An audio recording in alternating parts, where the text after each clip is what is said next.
Everyone has heard by now that Canada is in what they're calling a technical recession.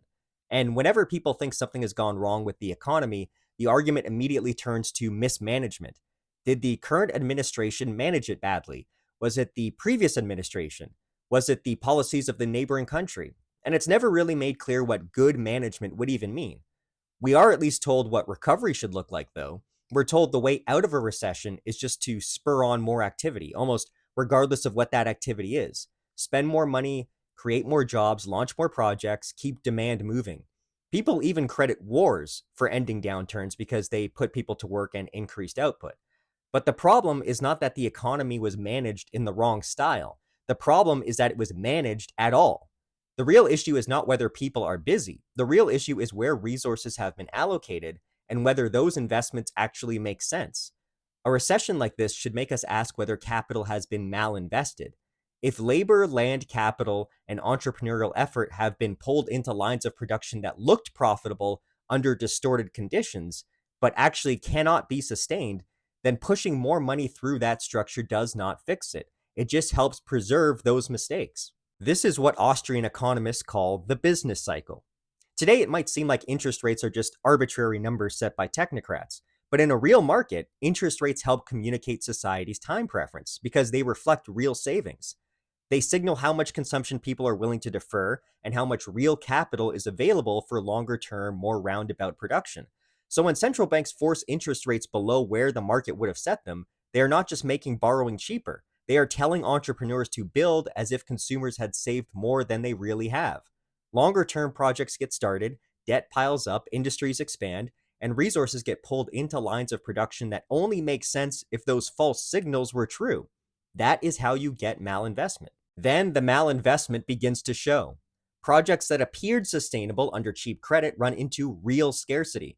Costs rise, financing becomes tighter, and consumers are not willing or able to buy the output at prices that justify the investment. Some projects fail and others have to shrink as profit and loss exposes which investments were built on bad assumptions. That correction is painful, but it is also the beginning of recovery because now capital can be repriced and redirected towards uses consumers actually value. That's where we are now. Now, you might look at this and say, okay, that sucks that central banks created such widespread malinvestment, but at least all we have to do is allow real price signals to work and everything will eventually sort itself out. But in the real world, the market is not allowed to recover cleanly because politicians and bureaucrats have every incentive to retain central monetary control and to spend more, print more, and borrow more, which prevents the adjustment. As a politician, allowing the market to reallocate capital would mean presiding over a painful correction, while your rivals offer to end the pain overnight with a host of socialist programs. Why not make your crony friends rich by kicking the can down the road and calling it compassion and recovery? And you'll probably become a progressive folk hero in the process.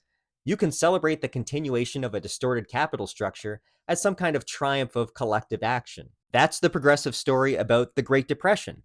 They look at FDR's interventions and say he rescued the economy because the government was finally willing to spend, plan, regulate, and mobilize. But from the Austrian view, the New Deal largely did the opposite. It interfered with the price adjustments, capital adjustments, liquidation, and the labor reallocation that recovery required. And in doing so, extended that depression until it became legendarily prolonged and severe.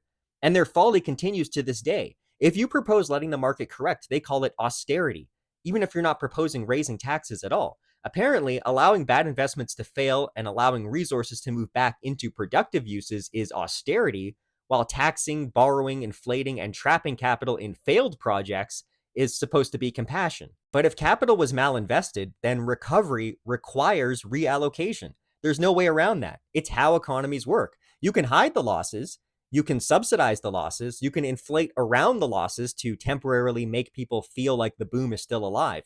But the boom was never real because the consumer decides what is productive, not the bureaucrats, politicians, or central bankers. You cannot make central planning work. You can't turn bad investments into good investments by refusing to let the economy correct.